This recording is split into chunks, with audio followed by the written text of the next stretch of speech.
Cheers, Rockets fans. Welcome to The Locker Line, an exclusive podcast from the home of the Rockets. Whoa! Sports Talk 790. Rockets! The Locker Line is proudly served to you by Carbox Clutch City Lager. It is good! Oh, yeah? Red Nation, get ready. Get ready. The Locker Line starts now. Welcome aboard.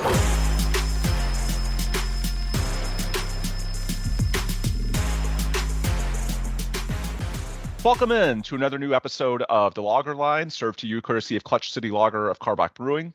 I'm Ben Dubose, your host, editor of USA Today's Rockets Wire, and contributor to Sports Talk 790, the official flagship radio station of your Houston Rockets. I'm joined again by my co-host and producer out of Portugal, Paulo Alves, who you can follow on Twitter/X at Paulo Alves NBA.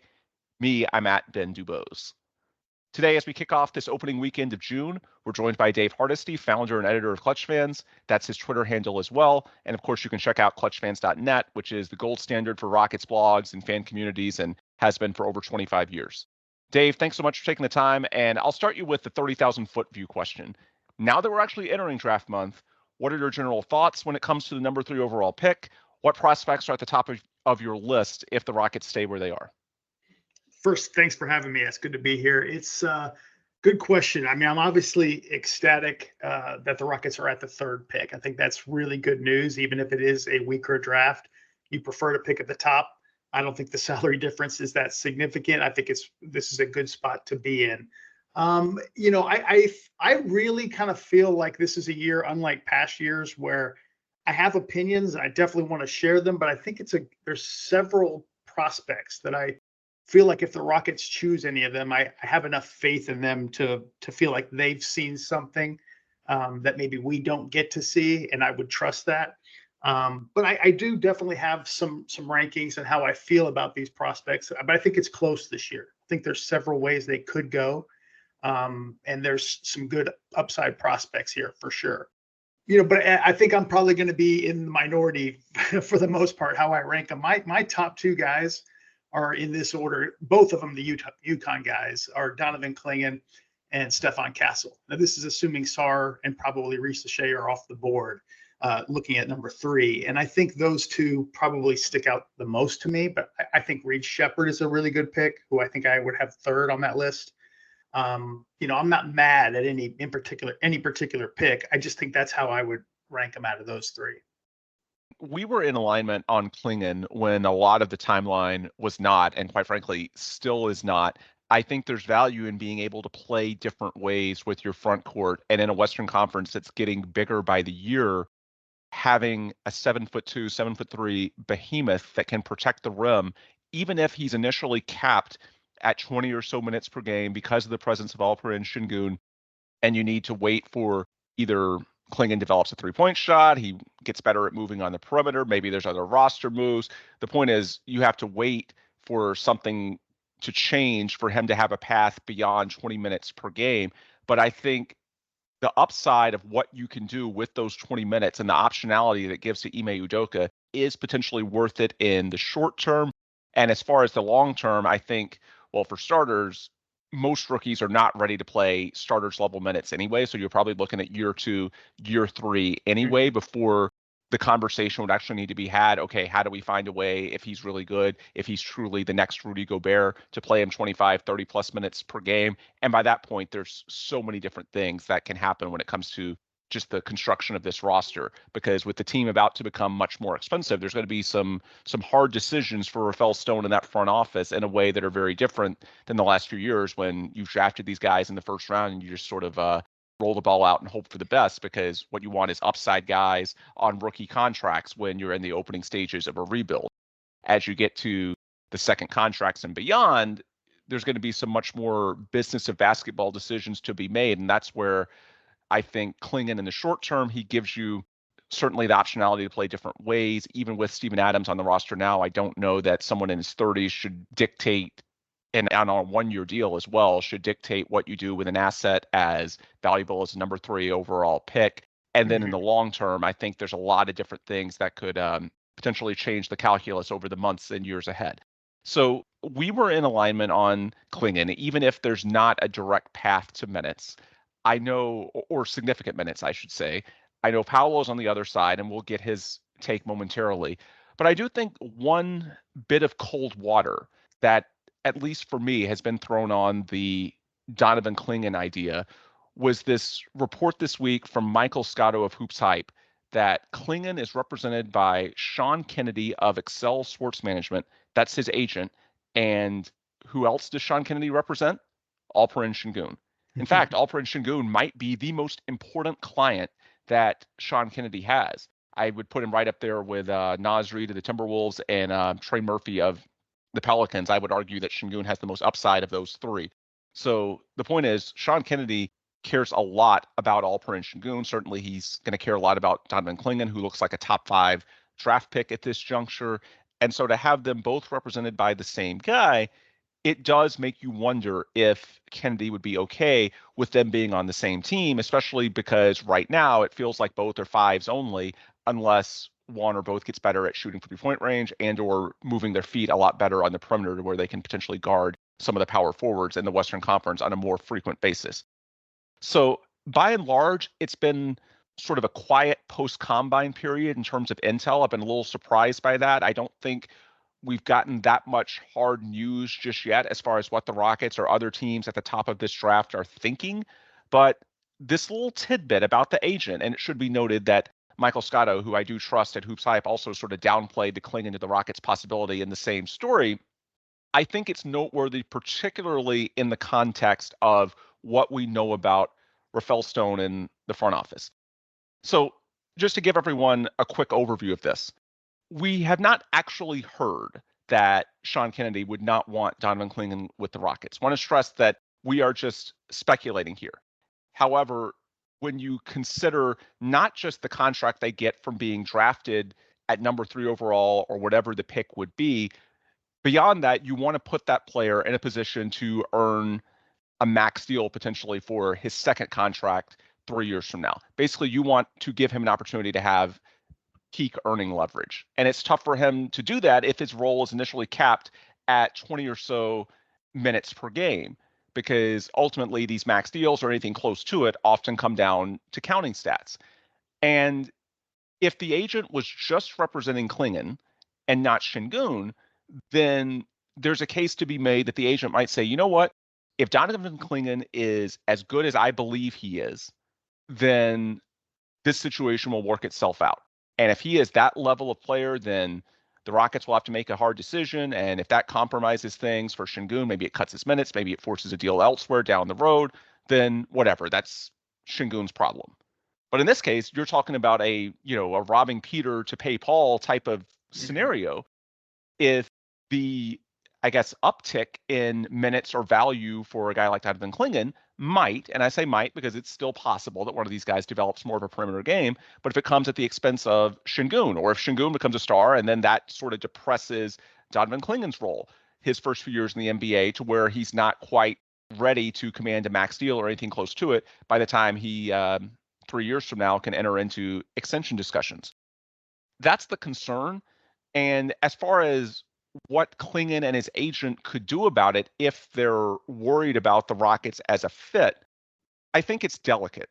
For starters, the NBA has protections in place. This is not like a Eli Manning in the Chargers scenario where he would not play for the Rockets. It's nothing like that. What typically happens in the NBA is you'll see prospects become a little more secretive about their medicals or interviews or pre-draft workouts, things of that nature, to where they're a little reluctant to cooperate with a certain team in hopes that perhaps the team chooses to go with a different prospect who has been more cooperative and they feel better about because they've got a better relationship, they've got more information on. That's the idea. However, in this case, I don't think Clingan actually wants the Rockets, or Clingan's camp, I should say, to potentially pick someone else, because there actually is a decrease in his salary if he falls from, let's say he's on the board at 3, and the Rockets don't pick him, he falls to, say, like Charlotte at 6. I've seen some saying as low as Memphis at 9. That's a substantially smaller contract in terms of his initial NBA deal relative to what he could get at 3. I think the ideal scenario is for Clingan to be selected at 3, but for the Rockets to trade that pick to someone else, to trade down or out. And so because of that, I don't think he wants to be super aggressive, he and his agent, with any campaign to sort of talk his way out of being number 3 pick or nudge the Rockets in a different direction. No, I think he wants that pick. It's just in a perfect world, it would be someone that does not have a young star like Alperen Sengun in the middle that's already the starting 5 for the foreseeable future. So I think it's got to be a little bit delicate in terms of any PR campaign for Clingan and his agent. And so I think that's where this would start. And again, it wouldn't be anything aggressive. It would be just little things that might be a tiebreaker. And it's not that you have to steer away from that. There's a couple of examples in recent years. So when the Rockets picked 3rd in 2022, the Rockets didn't have a pre-draft meeting with Jabari Smith Jr. Everyone expected him to go 1 or 2. But the Rockets did their homework just in case. They studied the film. I've asked Rafael Stone before, how much do you value the workout? How much do you value the tape, the film? And he said, oh, it's 99% the tape and the film. And it's obvious as to why. The workouts, anybody can look good in a 1-on-0 setting for 2 hours in a practice facility. It's the tape, it's actual game competition where you learn more. So the Rockets did their homework on Jabari. He was surprisingly available, and they took him. And even if they didn't have that many meetings with him before or know that much, whatever, he was the best player available, so they did it. The year before that, Cleveland in 2021, there were plenty of reports, and Shams Charania of The Athletic has actually reported it again in the past month when the Cavaliers were out of the playoffs and there was a postmortem, that the Mobley camp was trying to leverage his way to Oklahoma City, or perhaps get Oklahoma City to trade up to 3, in much the same way it wouldn't surprise me if the Clingan camp wants someone else to trade up to 3 and draft him there instead of the Rockets this year. Well, as it turned out, even if Mobley wasn't super cooperative with working out or interviewing with the Cavs before the draft, the Cavaliers viewed him as best player available. They took him, and to this point, they called the bluff, so to speak, and it's worked out. Things seem to be going very well there, and Mobley seems to be a part of the future. So again, none of this is all that serious to where I think it would be a disqualifier. I think if you view Clingan as clearly the best player available and you're the Rockets front office at the end of this process, you take him. It's just, if it's close between Clingan and someone else, then that could be something of a tiebreaker. And then there's one other part with the Rockets that I think makes it a little more delicate than it would be for most teams. And that's why I've started thinking about this more in recent days. So think of what we know about the Rafael Stone era front office of the Rockets, and it's very different than his predecessor, Daryl Morey. We have seen time and time again that the Rafael Stone era Rockets are very concerned about player and agent relationships. We have talked about this ad nauseum in the past. You can go back to signing Daniel Tice in mid-2021 when it became clear that that deal was negotiated before the draft, before they knew they would have Alperen Sengun. When they drafted Sengun, it made Tice pointless because Sengun then became your backup to Christian Wood at center. But instead of backing out of that deal, the Rockets said, you know what, let's keep our word, and hopefully we can move Tice later for neutral value, which thankfully they were able to do, to Boston at that year's deadline. We talked about it ad nauseum last summer with the Ty Washington and Usman Garuba deal to Atlanta when they had to include a couple of future second-round picks as sweetener, when it turned out they actually did not need to offload those players at that time. They were offloading the players to fit in Brook Lopez alongside Fred VanVleet and Dylan Brooks in free agency. Of course, Brook Lopez did not follow through on what the Rockets believed was a commitment to join the Rockets, and so that room wasn't needed. But rather than back out on the deal, the Rockets valued their word. The last example of this, so late 2021, when the Rockets fully transitioned to the rebuild and they had the backcourt of Kevin Porter Jr. and Jalen Green, they negotiated that non-playing arrangement with John Wall, where he would just quietly, at least quietly for the time being, sit on the sidelines and he would still get paid. And Rich Paul, who was John's agent, actually went to Shams and The Athletic in November of 2021 and cited the way the Rockets were handling the John Wall non-playing arrangement as what he wanted Daryl Morey to do, ironically Daryl of all people, with Ben Simmons and the standoff at that time in Philly. And lo and behold, 18 months later, who is the agent of Fred VanVleet, the flagship signing of Rafael Stone's tenure in Houston? Rich Paul. And ultimately, that was a pretty friendly deal. Only 2 years, team option for year 3. So I'm not trying to necessarily criticize Rafael Stone. Some might hear this and say, well, are the Rockets just being soft by trying to play nice with the agents? No, I mean, you can point to the Rich Paul situation and the deal the Rockets got with Fred as a potential benefit of that strategy. And it's not necessarily a criticism of Daryl either. I mean, in the player empowerment era, the dynamics are different now in the 2020s than they were for most of Daryl's tenure in Houston when, everything was about maximizing margins. And at times you heard the criticism treating players like assets. At the end of the day, I mean, there's pros and cons to both strategies. That's just the way the world works. And both of those, Rafael and Daryl, are smart guys. It's just with Rafael, this seems to be his strategy. And at least in one case, with the John Wall dynamic and perhaps a favor that he accrued from Rich Paul, you could argue that it's been repaid by the deal they got with Fred VanVleet a year and a half later. The reason I bring up all those examples is to say the Rockets have a clear tendency to err on the side of positive people relations, be it with other teams, with players, and certainly with agents.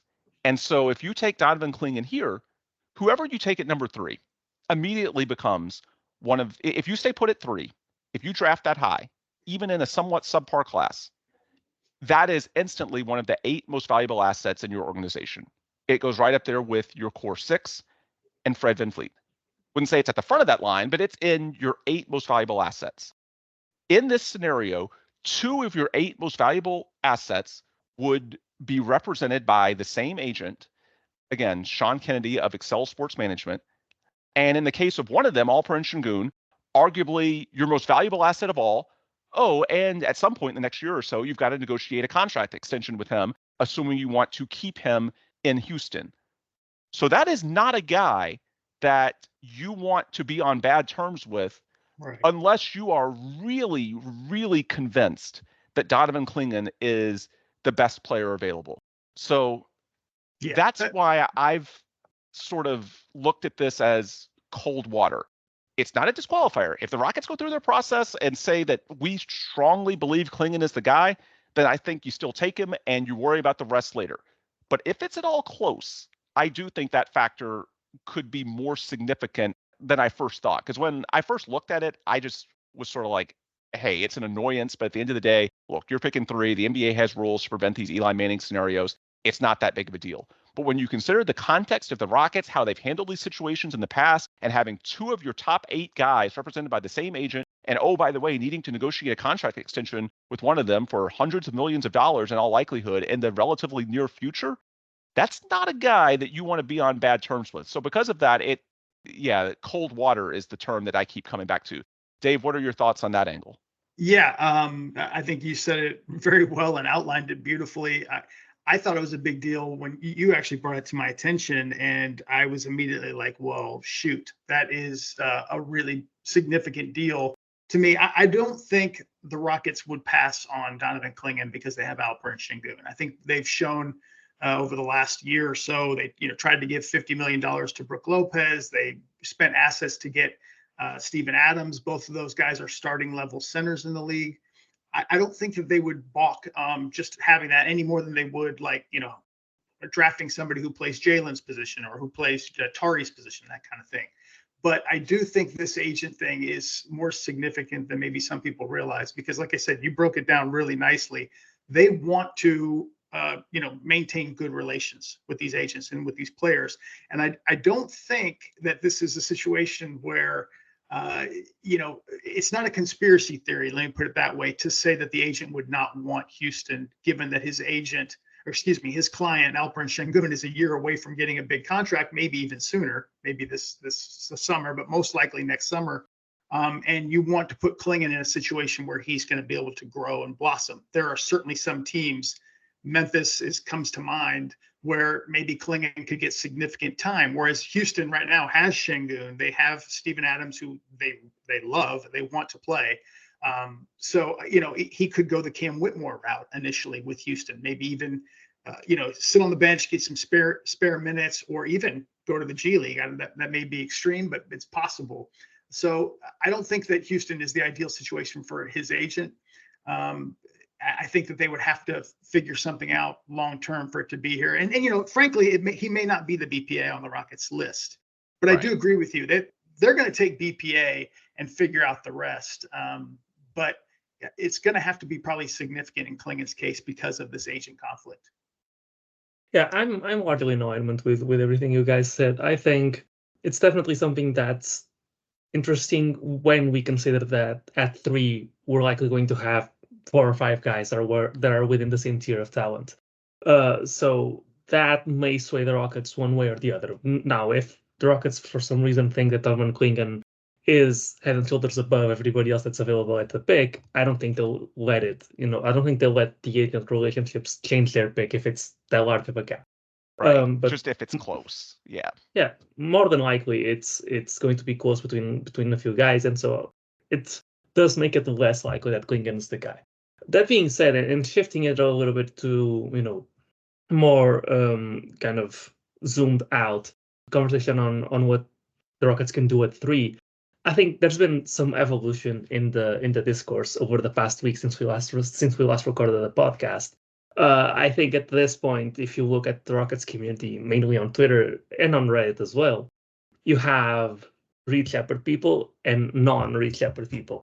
And I categorize it like that because if you were to go by name, Stefan Castle or Donovan Clingan or Buselis or Topic or whoever it is, if you combine all of the people that want those guys, I don't think they would stack up.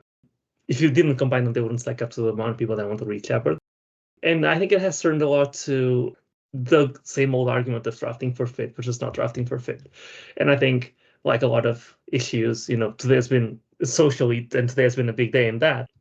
It's not a dichotomy, right? To me, it's a sliding scale. I think earlier in earlier drafts for the Rockets, it was purely BPA. I think year 1, it was purely BPA. I think year 2, it was purely BPA. I think year 3, it was also purely BPA. I think in year 4 of drafting really high, it's not fit, but I don't think it's going to be BPA either because there isn't exactly a best player available that stands out, or at least at this point, based on the intel that we see from most draft guys. The fact that we see multiple guys mocked to the Rockets means that there's no intel leaving the Rockets organization or any of the players that leads people to believe that someone is pulling ahead, because most draft guys, or at least most mainstream draft guys, although they try to paint it as their own analysis, mostly they want to be right when the draft time comes around. So, right. They'd rather be right about the draft order than be right about who pans out in 5 years, because nobody's going to remember that at that point.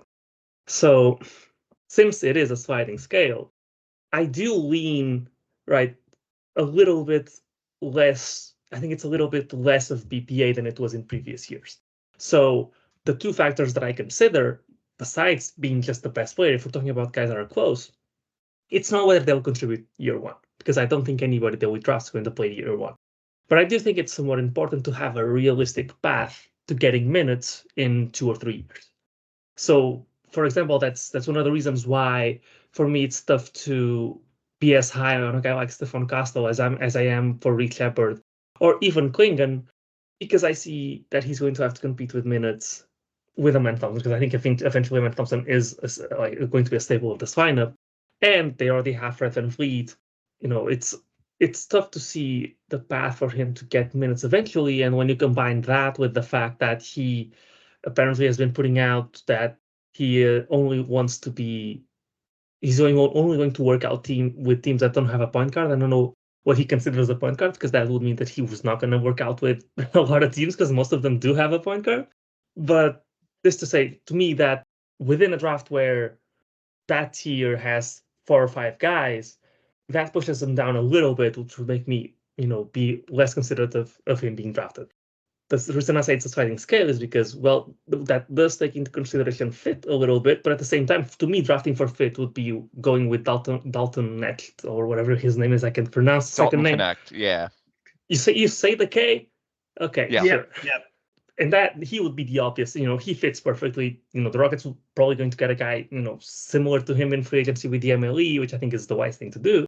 But obviously, he's one of my least favorite people at 3 or at 8, or at 10 if we had not jumped up. So I see you, and so the second thing that comes to within the debate is shooting versus non-shooting.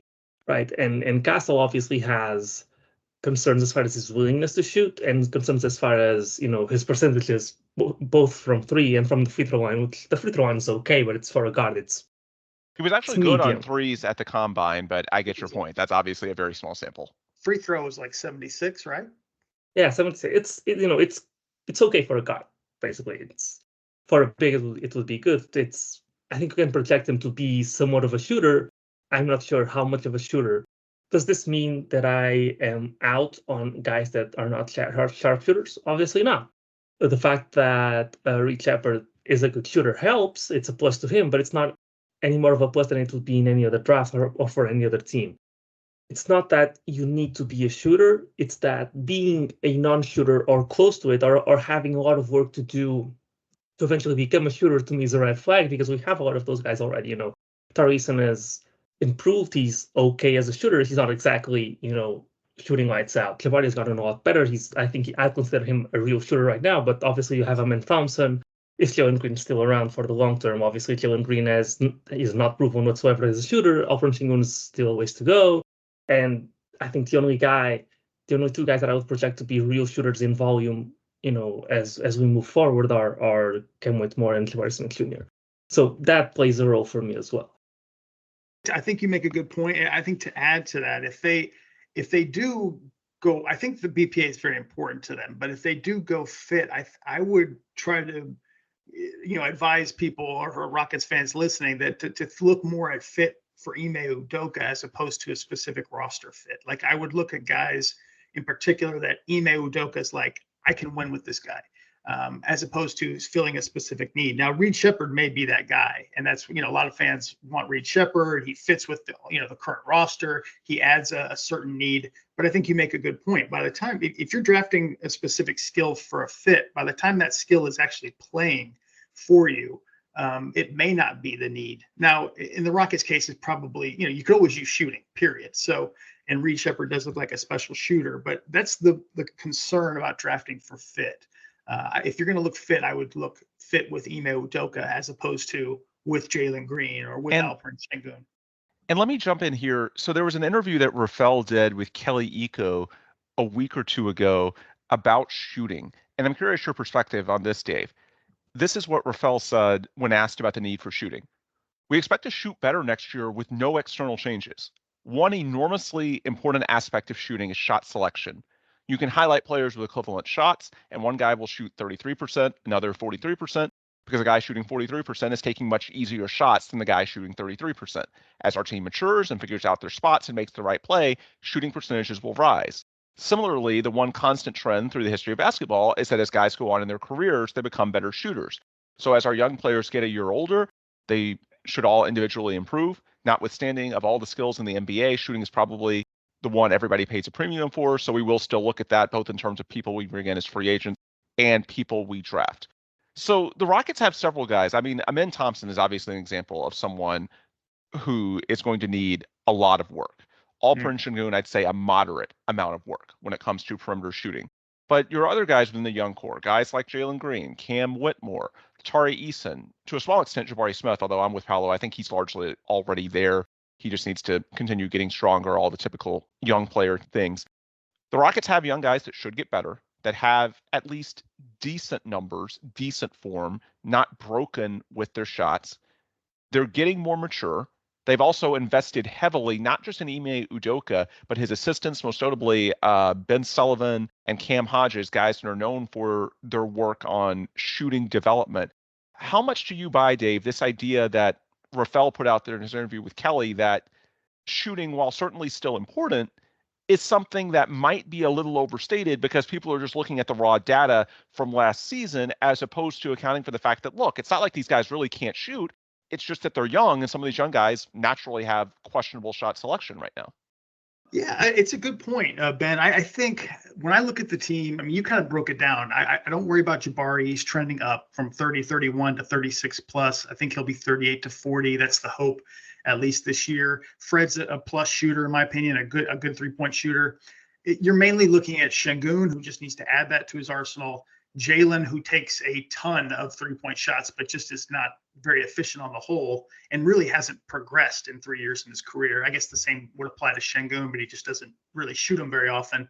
And a men, where you're looking for just any kind of progress, any kind of pulse as far as a 3-point shooter. Right. I think that they will get better organically. I think Ben Sullivan is working with those guys. I think that you're going to organic learning. Here we go. There you go. Yes, I do. But I don't think necessarily those guys are going to suddenly turn into plus shooters in 1 year. But I think you're going to see improvement there. And frankly, in some of those cases, you need to see improvement. Certainly in Jalen's case, I think if Jalen has another 32, 33, absolutely. Yeah, 32 to 33% 3-point shooting when he's taking 7 to 10 triples a game, that's just not going to fly. So it's a big year for those guys, and I think we will see some of that happen. I think they could use some shooting just in general. I think having Tari back, he's maybe a solid 3-point shooter. I wouldn't call him a plus 3-point shooter, but he will knock down an open three. You could probably use some of that on the bench for sure. But when people say that, hey, let's add shooting, you have to keep in mind things like, okay, you add a shooter, you can't really step back much defensively too. You got to really have a two-way player who does that. And, we could talk to Reed Shepherd on how that fits in general. Certainly it's not to trash that fit, but I think this team should get better on its own. Yeah. Well, the big question for me with Reed is what he can actually do beyond shooting, because it's important to remember the Rockets already have a 9-man rotation and they've got the full non-taxpayer mid-level exception to use this offseason if they want to just abstractly bring in shooting. Malik Beasley is someone that, according to Kelly Eco, the Rockets could target. I saw another article this week pointing to Buddy Hield as someone potentially that could be in the MLE range now after an underwhelming stint with the Sixers. So if you just want shooting, you can find that on the open market, and it's not like you have that many minutes to fill. So for me, when it comes to Reed, it's not just how good of a shooter he is, and it's worth noting, yeah, he's taken a lot of shots from the Steph Curry range, not just outside the arc, but outside 25 feet that really help with floor spacing. The Rockets valued that with Eric Gordon the last few years. But I also think it comes down to how impactful will he be defensively? What can he do as the lead guard in a pick and roll situation? Can he play make? Can he do things beyond just spacing the floor? Because if it's just spacing the floor, that's something that, while important, you can find that through other means. So, Dave, what are your thoughts on Reed from what you've looked into thus far about his ability to provide value in areas other than shooting? I think he definitely can. I think what I've been studying the most is his ability to play point guard. Can he? I think that's what would put him up higher for me, is if this guy's a point guard and he could actually be out there, point of attack, leading. He's shown some high level passing, in my opinion, and his assists are good. The shooting is otherworldly. I mean, he's basically a 70% true shooting percentage is what he's sporting on the year, 69.9 actually. And it's, that he did come off the bench. You have to keep that in mind at Kentucky. Mm-hmm. And, so some of that plays a role. That wasn't this insane amount of volume, but he does look like he's a special shooter. Outside of that, I think he could be a good defender. The size does concern me a little bit as far as, point of attack. He does have short arms, about a 6'3" wingspan, but mainly for me, it's whether he could be a point guard. If he's more of a 2 guard, I think you might be looking at a guy who comes off the bench and, is that, Aaron Holiday 2.0, or is he, a guy, a point guard who can kind of like Fred, take a screen, pull up from 5-6 feet behind the 3-point line and drain it. Then you're suddenly talking about Steph Curry type stuff. And don't get me wrong, I'm not saying he's Steph Curry, but I'm saying if he can get those kind of shots off and use that shooting skill, right, then that's very valuable. But the main thing I'm concerned is the size with him and his ability to defend once you are facing, guards that are 6'6", 6'7", and NBA bodies and all of that. Definitely, I think so. By my previous segment, I actually think I came off a little bit too down on the other guys and too kind of high on Reed, just because I didn't necessarily get into what's wrong with him. I said this on Twitter earlier today. I think a lot of people are kind of choosing factions, and I'm just sitting over here thinking, listen, to me, none of these guys are like third pick worthy. I'm not I'm not exactly excited to take any of these guys at 3 in any other draft other than this one. I actually even think that, a lot of people bring up, if you were to draft a safer role player, then you could use the fact that he's stuck on a rookie deal for 4 years to kind of get plus value from what would be a role player. The fact is, at 3, he's going to be making 8 through 12 or 14 million dollars as the rookie scale contract goes. That's not exactly a cheap role player, even though the salary cap is going to be rising. As far as Reed Shepard goes, listen, I've talked about what I liked in previous spots with him. I think he can be, the Steph Curry comparison kind of makes sense because of the style of play. I like the Fred VanVleet comparison as a scaled down Steph Curry comparison. I think he'll be better than Fred VanVleet at getting to the rim, but I do think that he's able to punish drop coverage the same way Fred VanVleet can if guys go on there on the screens. And to me, that's the most enticing part of it, and obviously the shooting's part of it. I do agree with you that he has some fantastic assists. He has some real vision. He can, it's not only premeditated stuff. He can see stuff that most players wouldn't. I think eventually he'll be a point guard. My questions with him are 2 things. He's an insane level shooter by every metric that you can look at, synergy, anything. Everything lines up for him to be a great shooter. At the same time, sometimes you have to wonder, we're attributing so much value to his shooting. What if, I'm not saying it's not real, but it's not real to this extent, right? What if he is a 38% shooter, right, in the NBA? That's still really good. It's not exactly 42% Seth Curry type of stuff. I think he shot nearly 50%. To me, that's somewhat of a concern. I mean, maybe I'm scarred a little bit by Jabari being so good and then year 1 not being as good, even though he's climbing back to his college percentages. This year, I think he'll probably reach them next year. And the other thing that I would say is I'm scared of his lateral quickness because he's going to be a point guard. He's already undersized. He's not going to be guarding more than 1s and some 2s. And with 1s and 2s, those guys are, as shifty as they come in the league. I'm not sure he can hold up as a point of attack defender.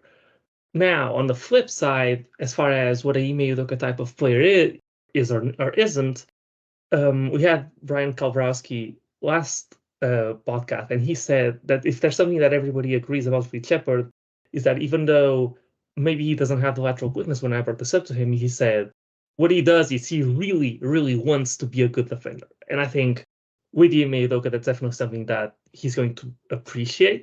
But as I said, to me, he's not a tier above any of the other 3 or 4 that we've been mentioning in this range, just because I truly don't think that any of these guys are top 3 pick worthy. I think some of them will have upside of an all-star, maybe 1 or 2 appearances, kind of like Fred VanVleet. Still the downside of being out of the league in a few seasons. But none of them, I'm not, completely sold on any of them, which kind of, if you want to touch any more on Reed Shepard, feel free, Dave. I was going to shift it towards if guys don't want to, or if these guys are not exactly top 3 pick worthy, and if we can basically all agree that they'll probably not play minutes year 1 unless some catastrophic injuries happen. What do you think of going with one of the upside swings that, you already know going in, regardless of your roster situation, that they'll likely need some G League time coming in? And those are actually the G League guys in Ron Holland and Bucelis. Obviously, feel free to go back on Shepard if you want, but that's my question afterwards. Yeah, on Shepard, just real quick, I think it's really, to me, do the Rockets buy the defensive upside, like you're saying? Because I feel like it's one of the reasons, actually, I like Clingan and Castle next, is I feel like the Rockets are trying to establish an identity of defense. Like they need, obviously, some special scorers. Don't get me wrong. Maybe they have that in Sengun. Maybe they have that in Jalen. But they definitely want to establish this identity of defense. And Ime Udoka, that's the extension of his personality and his way of coaching. So if he's a special scorer, shooter, I should say, Reed Shepard, there's no doubt about it. But I think that's what they're going to have to convince themselves with that size. And I feel like also the Rockets do look at measurables quite a bit. Like that's an important thing to them. But we'll see. We'll see how that actually checks out for Reed Shepard. As far as the other guys, it's interesting that you point that out. I know Ron Holland is the guy, 6 months ago was projected to be the number 1 pick in this draft. And Buzelis was like 1 or 2. It was like a competition between those 2 guys. And, now it's those guys have sort of fallen off. Maybe between now and the draft, we see them rise. I think Holland, I've watched him quite a bit. I think his upside's really good. I think it's going to take a few years. And that's just my view of it. I think his defense could step in early on. But I just feel like some of the shot selection and some of the other things offensively is going to take a lot of work. And I just don't know if they would necessarily buy that. Buzelis, on the other hand, I actually really liked him. So I watched him at the sort of all-star festivities this past year when he was playing in one of those games. And it's really just efficiency with him. He moves well. But I think for him, he's not a particularly good shooter. Just nothing really pops off the page as far as his stats to me. But when you watch him play, he does look a little bit like a Cooper Flag. Like, he moves well. He's got good size. And, kind of like a Franz Wagner type, where you feel like you can hand it to him and he could go and attack the basket or get his own shot. May not make the shot, but he could get it. And so I'm not as high on those guys, but I feel like if the Rockets, I'm not going to balk at that. Let me put it that way. If they feel like they've studied these guys and that's who they like the best, I'm game. Let me circle back to Stephon Castle, because there may actually be a little bit of disagreement here between myself and Paolo. I know Paolo's been largely anti-Castle. Dave, you've been in his camp. I've come around a little bit more after listening to Madison Moore and Jackson Gatlin over at Locked On Rockets, who are increasingly big Castle fans. So as a supporter of Clingan, one of my big arguments has been, even if there's no direct path in year 1, year 2, even year 3 to the closing lineup because of the questions about the fit with Sengun, well, you don't have to answer all of that right away. That's been what I've said. And yet I feel like much of my bias in the early stages against Castle was because, with the questions surrounding his shooting, can you really play him alongside Amen Thompson and Alperen Sengun? No matter how good he is at the other facets of his game, it's not really realistic in today's NBA to have 3 non-shooters. So I think that was something that just made him, I don't want to say a non-factor, but lower on my board when the Rockets landed at 3. But the more I think about it, this pick is about hedging, because when you have a core 6, look, you already have enough guys and then some to have a closing lineup. So it's not just about who you put in that so-called death lineup 2 or 3 years from now when you're trying to actually win a title. It's also about optionality. It's about if certain guys don't pan out the way you want them to. And so even if it's tough to see those 3 guys playing together as their games are right now, and of course it's possible that one or more of these guys can develop in terms of their jump shot or other areas of their game, that's always something you hope for. I'm just speaking as to what their limitations are right now, because that's all that we know. Even if Castle can't play alongside Amen and Sengun in a closing lineup, then okay, he can play minutes that Amen isn't on the floor, or perhaps his handle can be something of a hedge if Amen's ball handling doesn't develop to the extent you want it to. I think the Rockets still view Amen as a point guard of the future, but he's certainly not a point guard of the present. And so whether Amen can be the guy to step into a larger role 2-3 years from now, when either Fred VanVleet is on the way out, or perhaps scaling down his role a little bit in his 30s, transitioning to something more off-ball shooting oriented, that's still an open question. And so if Amen can't grab that bull by the horns and take on that role, then having Castle, it provides you a little bit of an insurance policy there. There's also a world where maybe Jabari at the 5, as his body fills out more, becomes more of an option. And so maybe you have a shooter at the 5. So the more I look at it, Castle has some clear skills between his defense. As you mentioned, he's an Ime guy. He's extremely high IQ, the competitiveness. He checks a lot of boxes. I think he's someone that, will click with Ime Udoka as soon as they sit down at a table. Yeah. I think they will see the game the same way. It's just tough to see the fit with Houston, the way the team is currently constructed. However, when I take a step back and I think, first off, as you said, Dave, it's not like any of these guys is going to be all that impactful the first year or two anyway when it comes to your formula for winning. Many of the same arguments I've made to consider Clingan, I think you can make them for Castle as well, even though he's not a center. I don't know exactly what the long-term fit is going to be, but there's value in having options. There's value in being able to hedge. And worst case, even if the fit isn't there, if he looks good, but you just can't find the right spot for him in your rotation, then if he shows enough promise, if he's clearly the best player available, then worst case, you can trade him 2 or 3 years from now, and he should have good value as long as he's excelling in his limited minutes. And if he ends up capped, then you'd rather have a really good player who's capped, and so you just have to figure it out with a trade than you would a lesser player who might fit a little bit better, but ultimately just isn't anything to write home about. So that's why I've come around on Castle. Dave, does that make sense to you? How do you view, I guess, his fit to the puzzle? And then Paolo, I'll let you, after Dave goes, offer something of a rebuttal because I know you're a little bit lower on him. Yeah, let me just quick background on the Clingan thing, because Clingan and Castle are the guys that most intrigue me in this draft, and I have to explain a little bit as it leads to Castle, because for me, I don't look at fit much. I know Clingan does not fit with Sengun. I would be the first to tell you, yeah, they're not going to play together, I don't believe, and not until one of them develops range or becomes better as far as defending in space on the perimeter. But if you did want to look at fit in the case of Clingan, I think, to me, the better question is, how does he fit with Tari and Cam and Jabari and Jalen and Amen?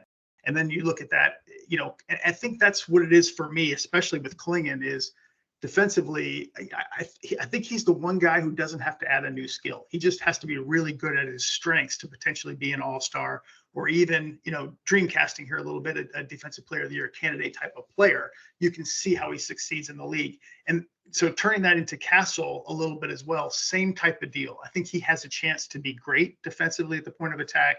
The way he fights through screens, to me, is something that just screams Ime Udoka. Like, he could be, I don't want to talk him up too much, but the Jalen Suggs, the Marcus Smart, that kind of defender.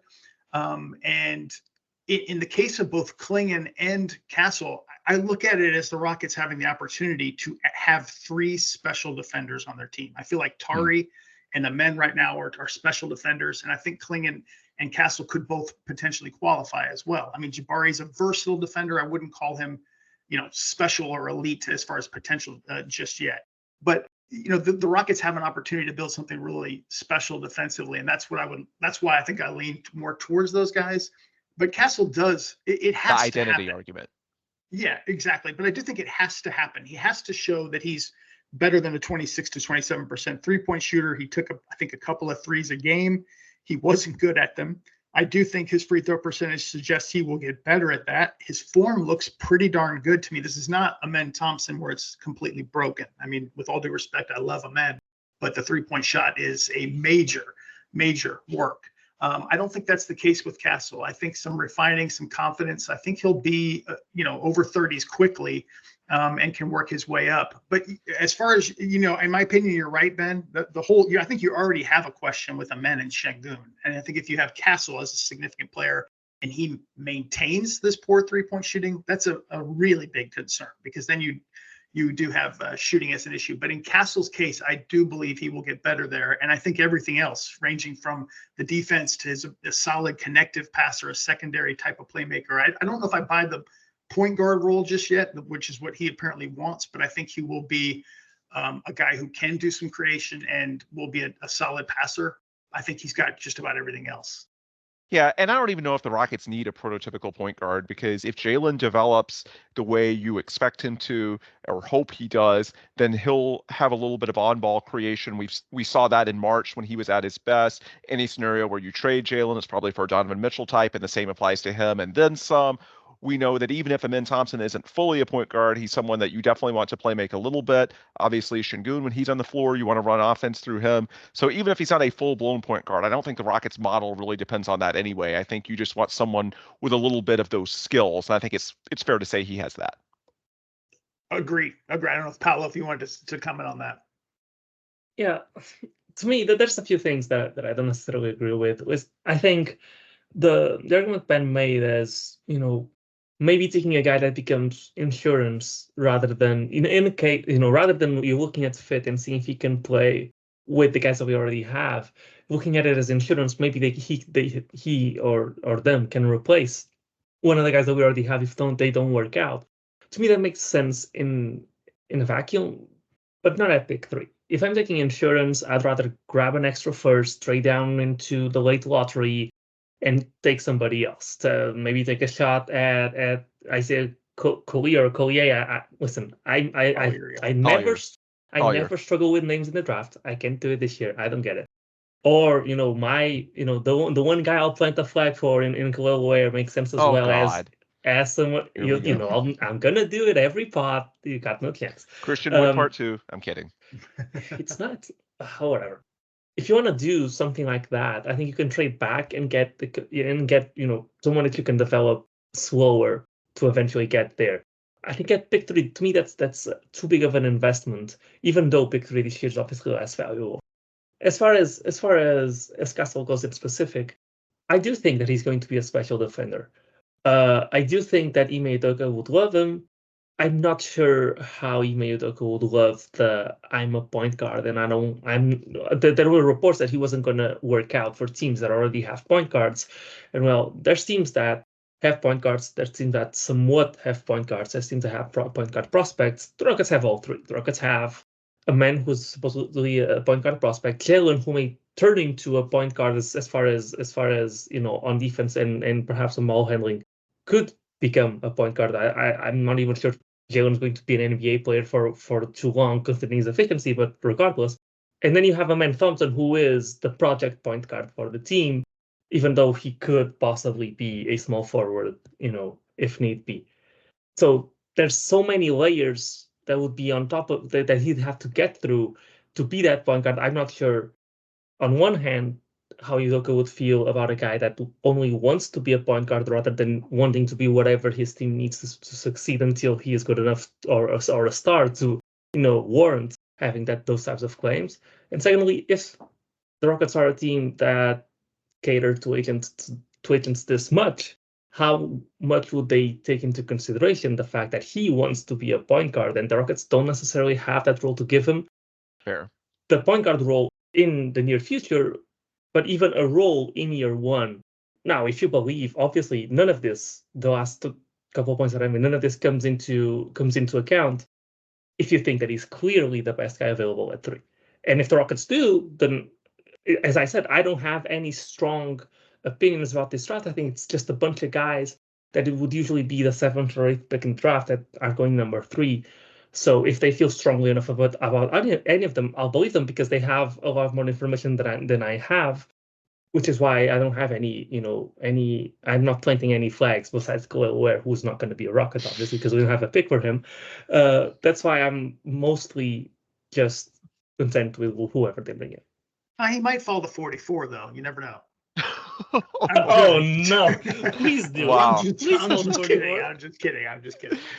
That'd be hilarious. Although, by the way, this is more of a podcast for David Weiner, Beam Thug, who's a close friend of both myself and Dave. But one thing that sucks about the new NIL rules in college basketball is that more guys that in past years would be a perfect fit for the middle of the second round, like Mark Sears, who the Rockets did work out, are going back to school. So I think the value of those mid to late second round picks may not be quite as much as they were in the past because the financial money isn't all that different. So they may as well go back to school, get a degree, have one more chance to be a high profile option on the big stage, and maybe they're in a better spot a year from now. I think that's the hope. So just as a side note, that might decrease the model with 44 or the upside of it. Dave, what were you going to say aside from that? Oh, no. I mean, the only thing I would add to that is to tell Paolo, I actually really did like Khalil Ware when we were looking at 9 or 10. And I was really intrigued by him. For some reason, the more I dig into him, it just feels like there's something missing. But I do think too good to be true. Yeah, I feel like if there's something, if he can kind of get over that, maybe it's the motor questions or whatever it is. Like I mean, you watch him move, and he's got the 7'7" wingspan. He's got the height. He's got, he's shown shooting. You would love to see a Derek Lively type of impact, but it's going to be up to him basically whether he can grow. Because I mean, he struggled his first year in Oregon, and then going to Indiana looked a lot better. Somebody may get a prize later on in the draft with him. Yeah. All right. The last topic. Go ahead, Paolo. Let me just listen. It's still a word conversation. I gotta get one last thought in. I'm with Dave. I think obviously if he's high on Khalil, of course I'm with Dave. But I think the concerns are definitely there, and I do see that the motor is not there all the time. There's late closeouts. There's not running in transition. There's being the last guy to cross half court on transition from defense to offense, even in just normal transition. the thing is, I'm so low on basically everybody in this draft that it really surprises me that his attitude concerns are so big that a guy that to me he has star upside to me isn't being considered higher by any of these teams are just heading into a rebuild because listen, I see some post-up game. I see he's on balance shooting fadeaways. He's on balance out of the post. He has a hook shot. He has extremely soft touch at the rim. He has shooting upside. He has the size. He's not immobile and he's not as weak, as Christian Wood was. That's why I asked Brent Kalbrowski about it as well. There must be some insane red flags that everybody knows that this guy is not going to go in the lottery. Nobody is mocking him there because there must be something really, really wrong. But if you just watch the games, you'd never think of it. Or you'd think of it for the effort concerns, but you didn't think of it talent-wise. All right, well, transitioning from Locked On Khalil Ware back to the Logger Line as we wrap up our podcast with Dave Hardisty. The last topic I want to get to is the potential of trading the pick, which sounds great in an abstract sense. I think as soon as the Rockets got to number 3, that's what a lot of people around the Rockets, around the NBA, initially jumped to as the likely outcome. And we heard in that same Michael Scotto report from Hoops Hype, where we referenced the Sengun Clingan agent dynamic, that the Rockets will be active in trade talks leading up to June 26th draft night. And I think it certainly makes sense for the Rockets to explore what's out there. But the more I think about it, it's just really tough for me to see the value lining up. Because when you look at the different types of deals, so we can talk about packaging the pick for a star. I think the bar here is not even an all-star name, it's an all-NBA name.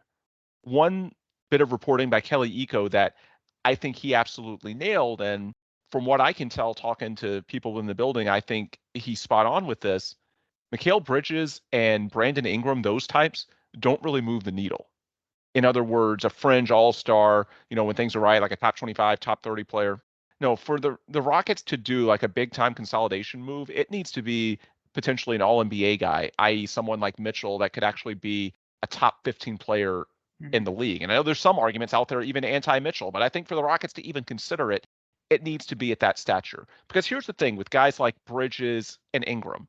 At this point, if they're on the market, it's because, at least in part, of uncertainty regarding their next contracts. It's a combination of they're good, but they're not so good that they make the team where they are a contender, and they're within, a year or two of potentially becoming a free agent. And so because they're in that very good but not great tier, the team isn't quite 100% sure where they fit long-term, how much they want to invest, and so on and so forth.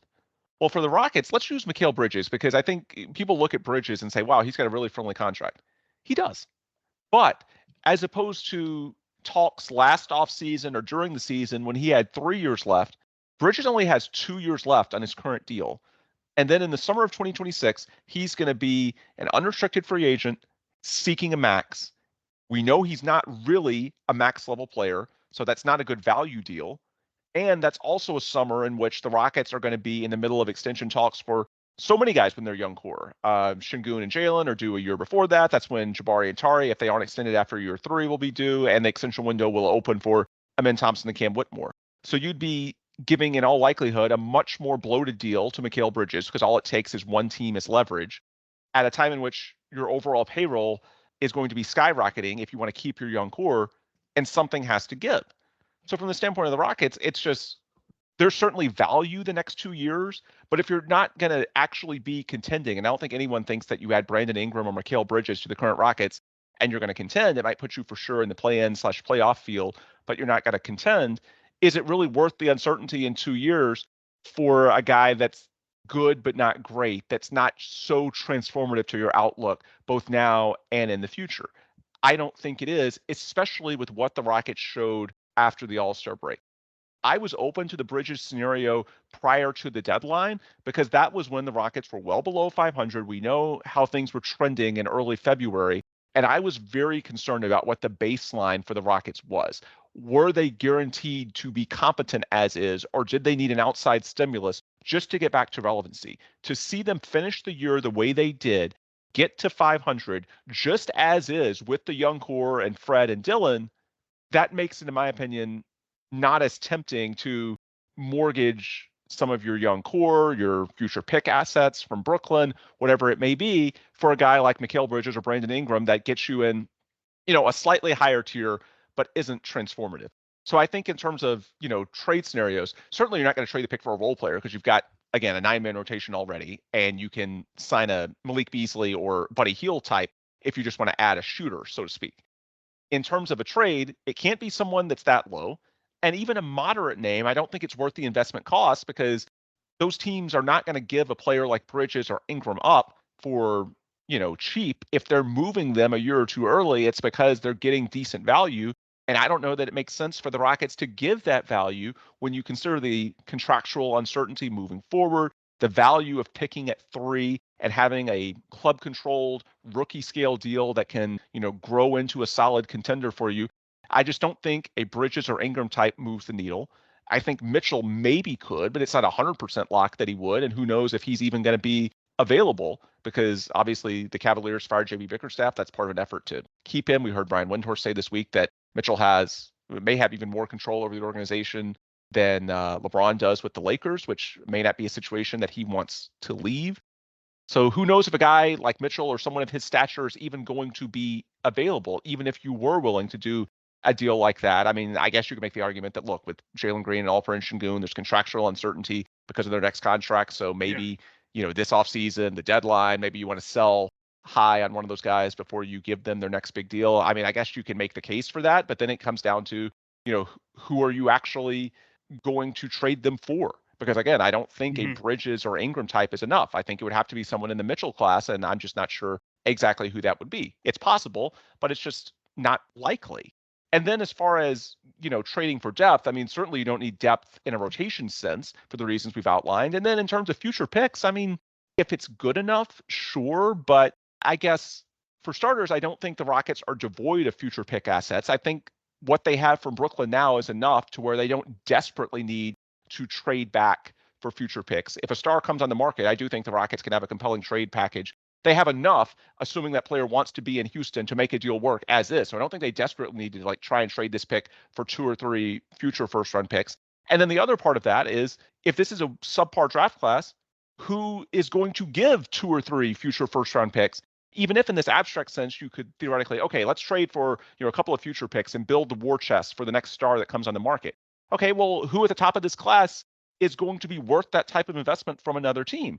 It makes sense in an abstract sense, but in terms of whether a deal actually comes together, it's just tough for me to see it. So in all the scenarios, in terms of trading back, trading out, trading for a role player, trading for a star, it sounds good on paper for the Rockets to, they're trying to go from 500 to making the play-in or maybe even the playoffs next year, trade for a win-now piece. But the more I think about it, it's not easy to see any of these deals actually materializing. So it's worth doing your due diligence. But to me, the likely scenario when you actually go through logistics is that they just stand pat and end up drafting best prospect available. That's how I see it. Yeah. Dave, am I missing anything in that assessment? No, I think it's well said.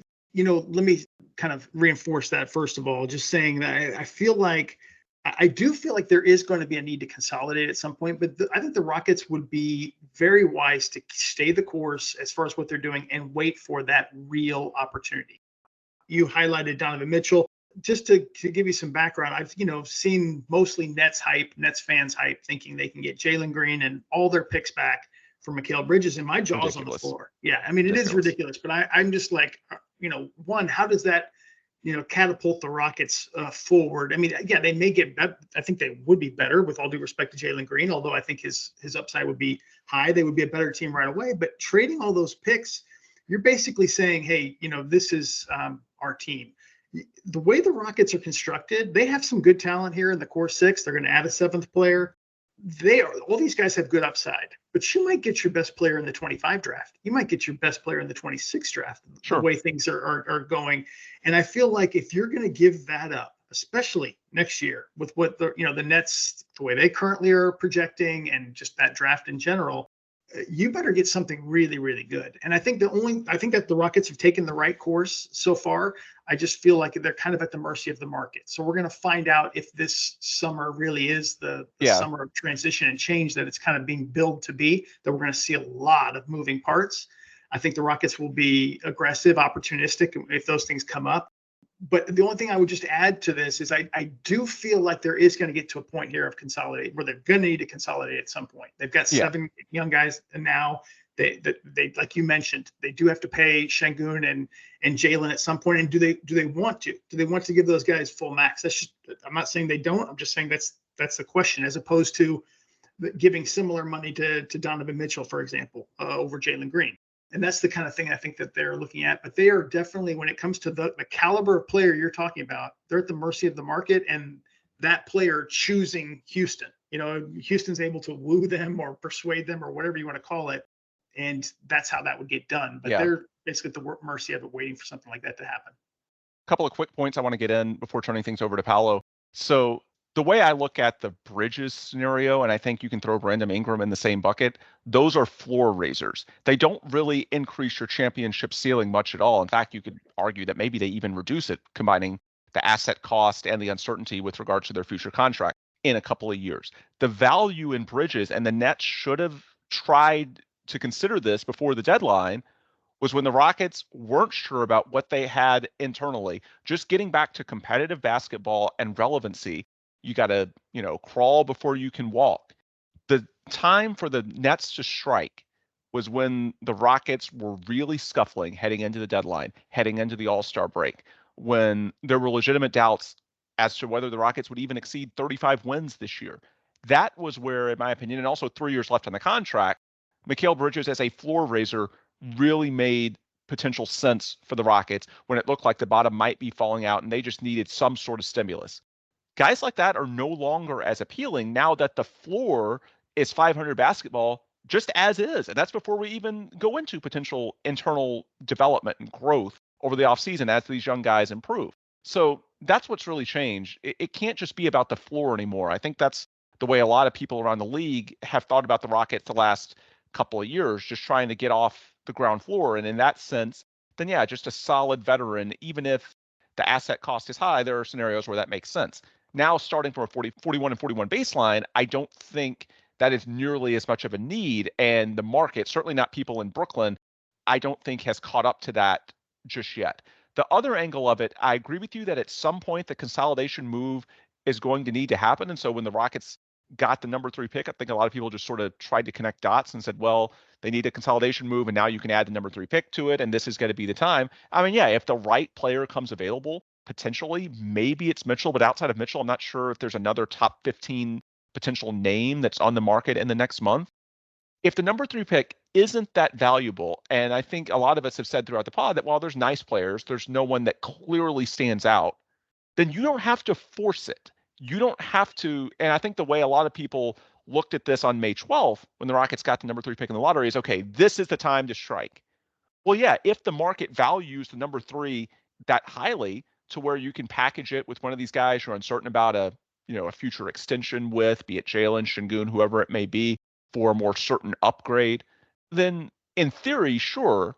But in practice, if the market is not valuing the number 3 all that highly, then rather than force a move for the sake of making one, you can wait. You can bide your time. If the big names aren't available before the draft this year, okay, then maybe it's later this offseason. Maybe it's at the deadline. Maybe it's a year from now when potentially you could have a lot of financial flexibility if you want it, with Fred VanVleet having that team option, as we mentioned. Thank you, Rich Paul, for giving the Rockets that.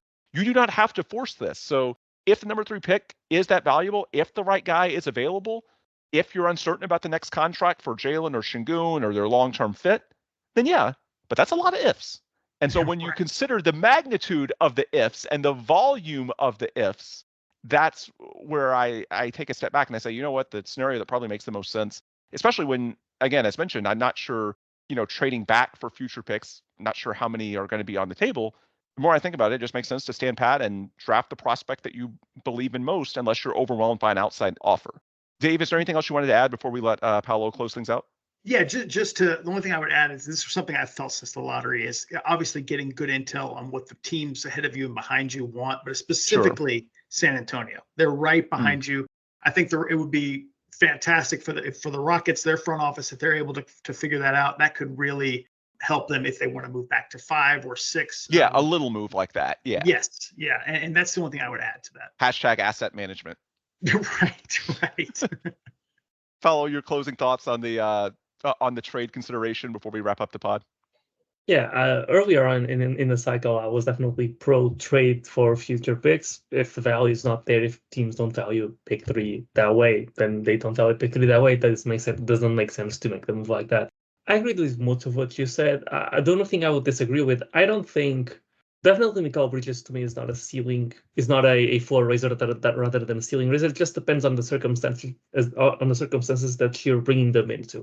I think for the Rockets, for the Rockets, I would say that he would be a floor raiser rather than a ceiling raiser. But that type of, to me, the prototypical floor raiser is a guy that needs the ball a lot, but his production with the ball is not as good. Is not good enough to be a championship contender.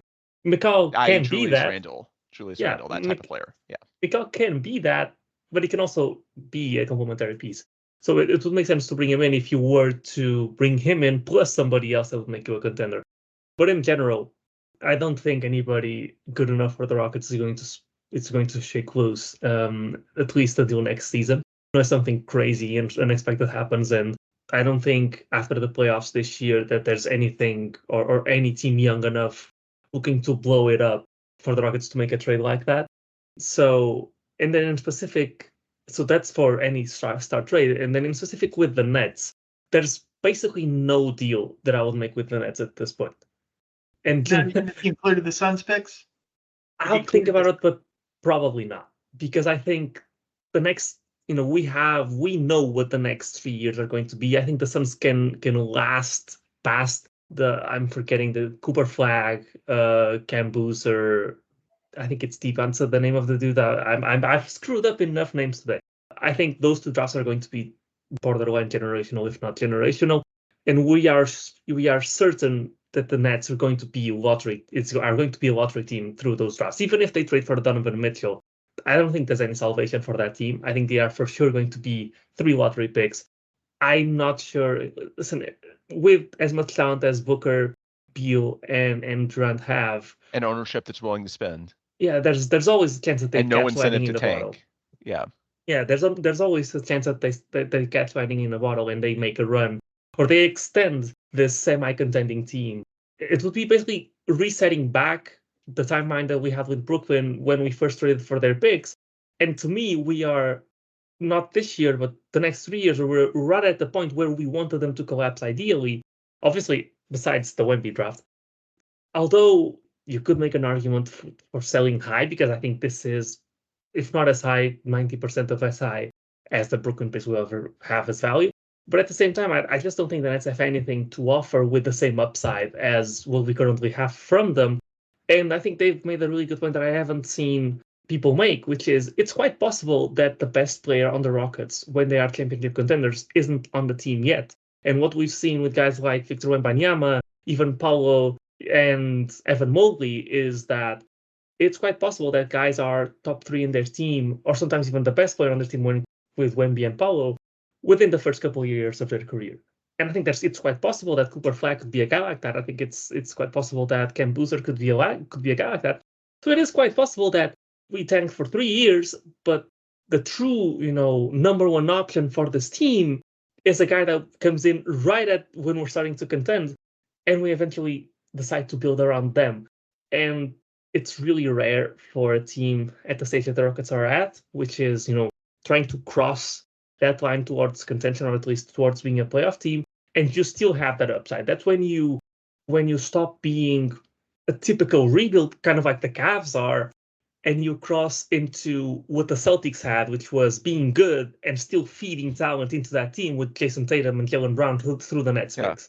The Cavs have no upward mobility. The Rockets would. Yeah. So I think there's just too much upside to standing still and not doing anything with the Nets. And I'd be really, careful about making other deals with the Brooklyn picks, because enough time has passed that at this point it is possible to make, in my opinion, it is possible to make a star trade depending on the star instead of spending the Brooklyn picks, spending the Rockets picks 3 years from now when we start having them again. Because now I think picks are tradable through 2030. And the Rockets only don't have picks until 2027. So there's already 3 years of picks or 4 years of picks that the Rockets can trade of their own if they need to make a move or if they're good enough to warrant a trade like that. Or if you're really high on whoever you draft in 2025 or 2026, then you could trade someone in your current young core just as they're getting more expensive because you have more upside with the guy you draft from Brooklyn.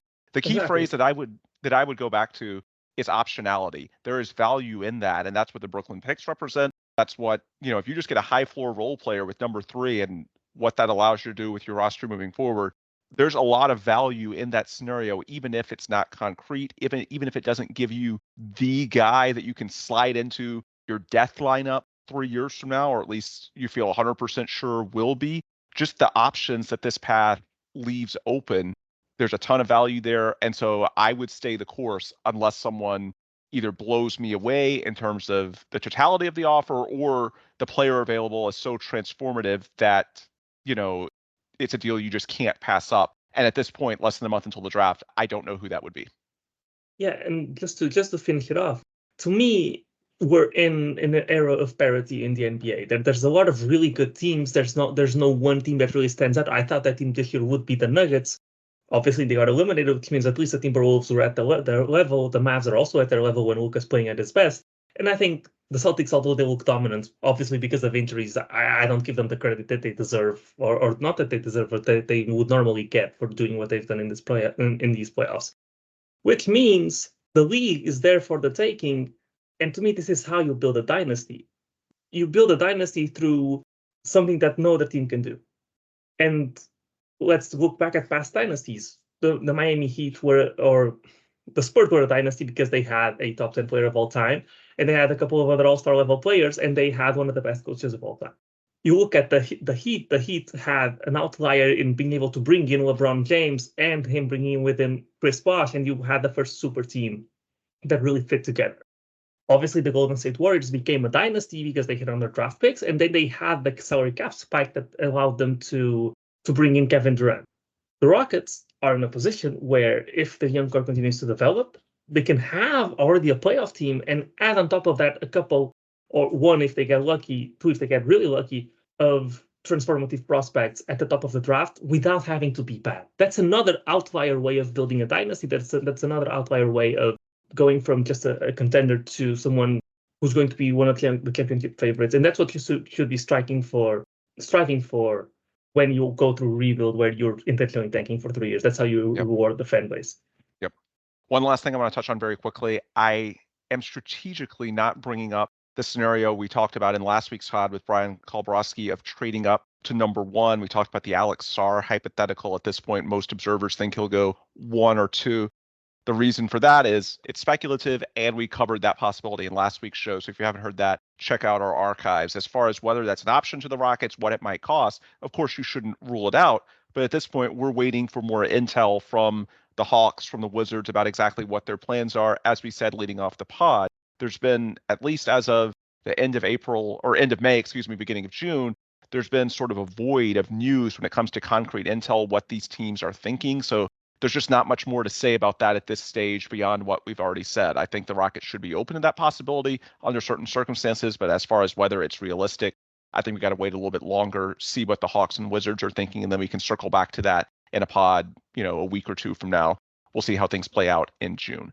Dave, thank you so much for taking the time. I thought this was a great discussion. For anyone that wants more, I know you've got a recent pod with David Weiner, who we referenced earlier, BMythog on Twitter. That's the ClutchFans pod. You've also got your playback streams in the ClutchFans room. What plugs you want to throw out as far as Rockets fans that want more draft talk over the coming days and weeks? Where can they hit you up at? That I appreciate it, man. It's just ClutchFans. Yeah, obviously we have the forums, and like you mentioned, the playback room is kind of what I've been spending a lot of time on as well. Just we've been watching some of the NBA playoffs, the Western Conference Finals, and also the NBA Finals in there. But just trying to, I think as we ramp up to the draft, we'll be doing more daily rooms talking about some of these guys, and it's been fun. So I appreciate it. And thank you guys for having me on. It's always fun to talk Rockets. Absolutely. And again, I think a lot of us will have more content in June because at this point, we're just waiting for more news to emerge. There's been a lot of speculation to this point.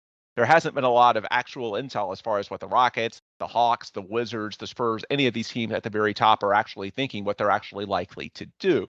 Once we get a little bit more news intel from quote unquote sources, then yeah, we'll have more content in the weeks ahead reacting to that and sharing our perspective about what the Rockets should and will do. All right, with that, we will adjourn for tonight. For Paolo Alves and Dave Hardisty, I'm Ben Dubose. For us here at the Logger Line, if you want more resources before our next episode, the best place to get it is on Twitter/X, where I'm on there at Ben Dubose, Paolo's on there at Paolo Alves NBA, and Dave, as he said, is on there at ClutchFans. Also, the sponsors of this program, the friends, the partners, Sports Talk 790, USA Today's Rockets Wire, Carbach Brewing. If you want to consume their content, of course, you can go to their websites, but the best place to get that is on the link tree at our Twitter page, the Logger Line. Hit up that link tree. It's the one-stop shop for all of our friends, partners, and sponsors. Consume their content, and also our distributors, Apple, Google, Spotify. If you haven't subscribed already, please do. Leave a 5-star review. You get the benefit of episodes right when they come out. Then we get the benefit of looking good to those friends and partners of the program and keeping this show going as one of the most active podcasts covering Houston Rockets basketball. All right, with the plugs complete, we'll adjourn. For Paolo and Dave, I'm Ben. Thanks as always for listening, and please come back soon for another new episode of The Logger Line.